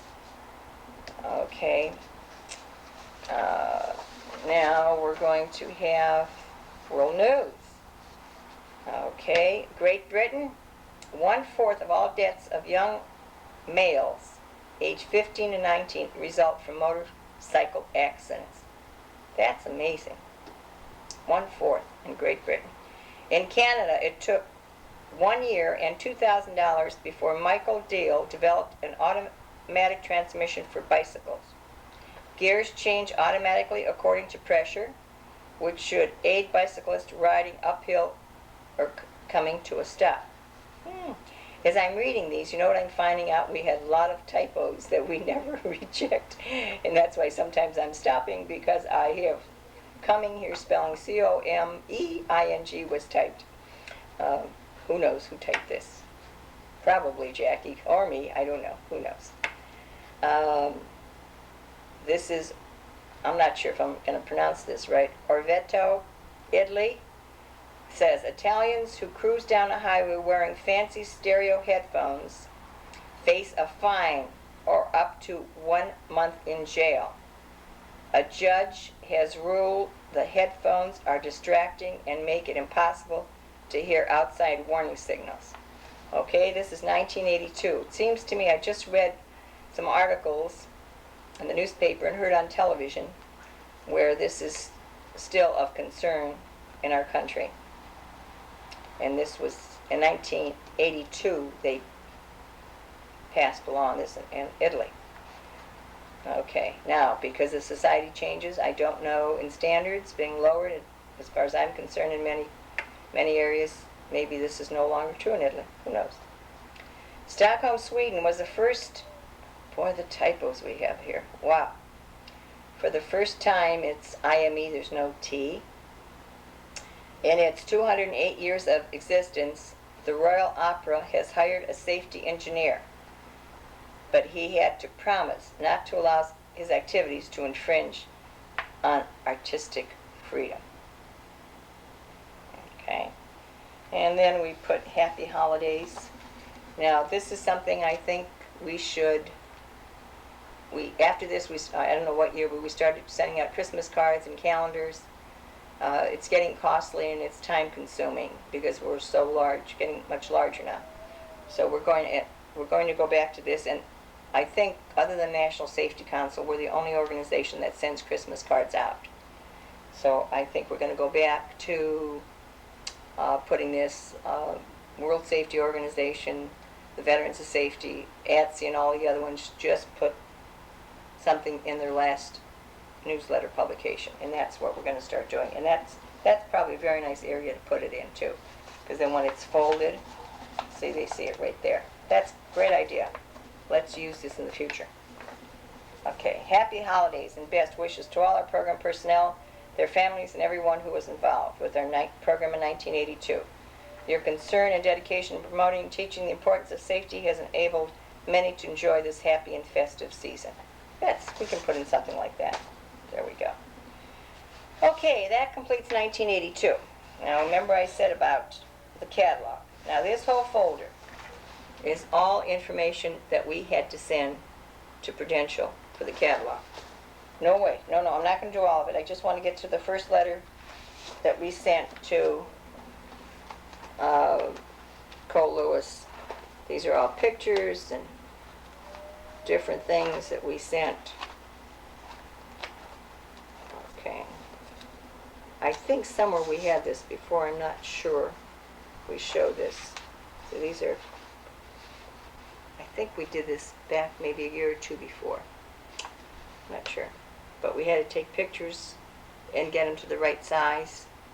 And not only get the pictures, but then we had to get the printer to, I want to say get the phototype. There's a word, I can't think of the word, and I know it, but get it all ready, and we had to then paste it up and send it to them. Took, well, let me see here, the first letter we sent to them. Okay. See, now I'm a little confused. I think we started about 1981. This has 1981 on it. I'm not sure how that got on this. But this was something that Pamela put together, Pamela Savransky, I remember that, on where everything, again, I think I showed this. See, we had to put where different things were going to go, okay? But we talked about a catalog for about a year or two before we sent this to Prudential. Okay. And then we talked about, this was going to be the cover of it. I think I showed this to you. Child Safety Center promotes safety for kids. And again, I said I think this might be for their new catalog. Might be a nice way to do it. If we got some nice new materials, I'm not sure I want to do any more new things unless I get some new energy or get some new people to help me do it. Okay, let me see here. Where's the first letter? 19. To Cole Lewis, October 26, 1983. I'm sure we had correspondence with him before because we talked in 1982, remember, December? Enclosed are additional pictures for the catalog according to our records. These should complete all the pictures. Okay, so from 1982 in December when we met, we start working on the catalog, and then here on October 26th of 1983 we sent, it said should complete all the pictures. In the meantime, we worked with Casto Maldonado, who's a community affairs. We met with him. Let's see, this is November 21st. We have not heard from you in quite some time and are wondering what is the status of our catalog. I don't know. From October 26th, I expected him to print it real fast, I guess. And I said on October 26th, I forwarded all the remaining pictures to Cole Lewis, which according to our record should have completed all the pictures. We need these catalogs in our office shortly after the first of the year for distribution. Okay, so I'm not sure when they arrive, but I'm sure we'll find out in the next 1983 bi-monthlies, I guess. And this was the catalog. Okay, this is a picture of the Frisbee, of course. This is a rough draft. And this is, I think this is a rough draft of what they sent us. Okay. This was a lot of work. I didn't think it was going to be that involved, but anyway, it kept going to, okay. Now, can you believe this? This is the whole thing. 1982, our first meeting. Okay.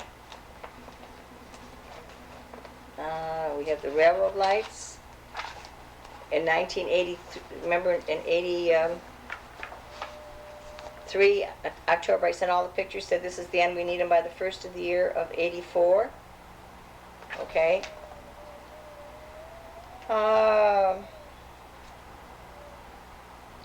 There was some mix-up of the pictures. They lost the pictures for us or whatever. And in February of 85, I'm writing to Gina of Community Affairs. Gina, please go ahead and use the pictures you have. We aren't able to contact the photographer who took the pictures. He has the negatives. We definitely do not want to delay the completion of the catalog. We are in desperate need. Okay. Now, got all that. More things. December 6th, 1985. I'm writing to Bill Wood. Enclosed are the corrections for the layout in the activities books. We had, because they lost it or misplaced it or lost some pages, we had to redo a lot of it. Okay. And finally, folks, March 3rd, 1986. Okay, the catalogs arrived in our office this morning. I sent Cole Lewis a letter. Okay. Just couldn't believe the problems that we had, but this is the final product. It looks nice. There's no two ways about it. Look nice. Okay, there's that one. I'll turn it every page.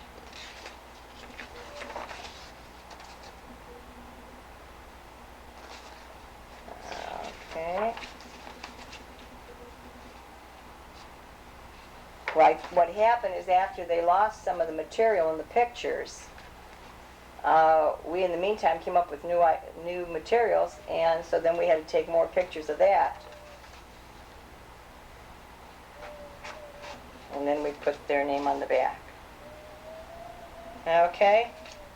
So that was the making of a catalog. We'll hear about the catalog, I'm sure, in the bi-monthly news reports on 83, 84, 85, and 86. But just wanted you to see how much work we spent in putting together the catalog. Okay, you know what? That's the end of 82. And we're now going to start 83.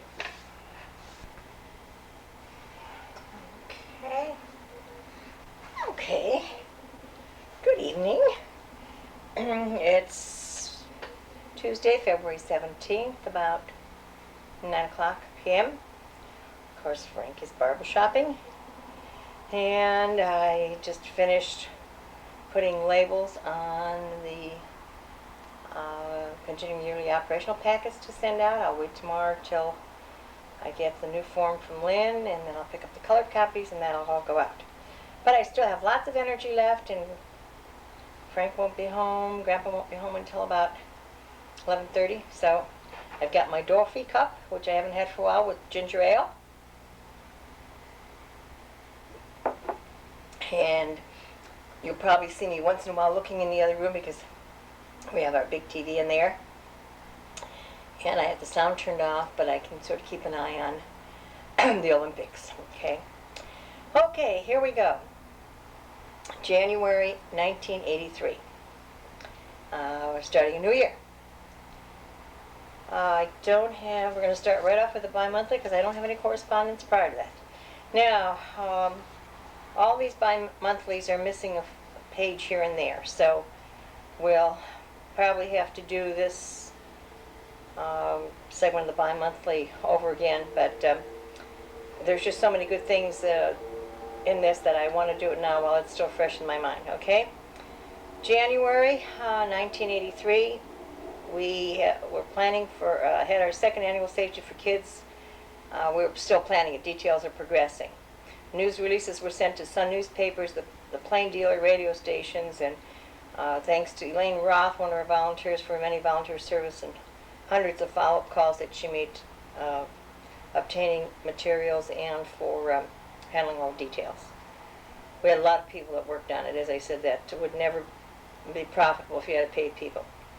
Mark DeFrancisco is dedicated to promoting safety for kids as a result of a traumatic kindergarten bus accident.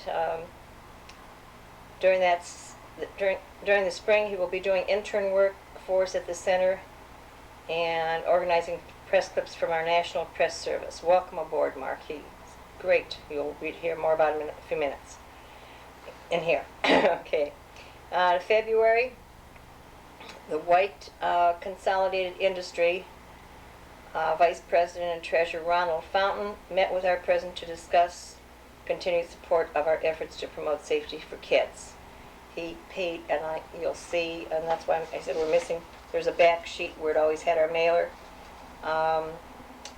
They printed our bi-monthly for several, I think for 6 months, for half a year, and we gave them a credit line in there for it. Okay, and the second annual Safety for Kids auction was held on February 9th. Said it was successful, so we must have made a couple dollars. Dave Teitelbaum was our announcer. We had over 110 items ranging from dinner theater passes, Norman Rockwell prints, luggage, art sculptures, weekend packages, and so forth, okay? Okay, and Jack Warner's the man who bought Tom Gooseby's football, okay? Child safety book promotion ideas were discussed with Sandra Johnson, Executive Director of Sales of TV5, and Mary Beth Oster of the Cleveland Museum of Art regarding Meet the Author session. Public Relations Board meeting on February 15th. Author Dorothy Schlage has completed corrections and revision on a manuscript for her next book on railroad crossings. Okay. Think Safety t-shirts are very popular with our local programs. Letter was sent to manufacturing requesting price quotes. Patrick O'Neill, the Director of Corporate Safety and Health and Medical of Republic Steel, met with our president to learn about our program and organization. Pat will serve as a member of our National Safety Town Center Greater Cleveland Public Relations Board. What a nice man he was. He helped with our golf tournament and was very active until after he retired, and then had to move and was caught in that bind with no pension for some of the employees, unfortunately. Safety Songs had their initial meeting. Our president met with Debbie Flager. Debbie had called me. We'll do a segment on that by itself, on how that got written. But she'd called me, she read an article in the newspaper and wanted to volunteer to write some safety songs because she had some music background, and of course that ended up in a lawsuit, and we won. We won in that we maintained the copyrights, but we lost, and then it cost me $5,000–6,000 for my time and the attorney's fees. But you'll hear more about that when we do the tape. Okay, the Greater Cleveland activities. The Growth Association met on January 18th, and of course we were present at that meeting. Governor Celeste was the speaker at that one. We went to our Chamber of Commerce meetings both in Solon and the Heights. The Cleveland Magazine publisher Lute Harmon hosted a cocktail party for Solon Chamber of Commerce members, and we attended. That was very nice. Chagrin Falls Safety Town is undergoing some operating changes. Our president and vice president attended a meeting at the village to discuss some new operation procedures for the 1983 program. They had and I remember going to that, they had a real outlandish fee for a budget, portion of the budget when I mentioned something about it, I know their police chief wasn't too excited about it, but I always tell it like it is. Holiday in Cleveland Airport is hosting a display February 7th through 18th of the Center's safety education materials for the parents and general public to view and purchase the holiday. And again, that was done with one of our interns. Nice publicity, but didn't sell, sold very little. Cozy meeting focusing on obtaining and keeping good employees was attended by our National Safe Town Center staff. Richard Evans and George Quay of Quay Buick were the featured speakers. WERE radio personnel Larry Moore interviewed Dorothy Schlatt on February 6th on his Sunday morning show from Stouffer's again, and the topic was the Safety for Kids auction. Martha Holding Jennings Foundation officials met with NST personnel regarding specific information to be included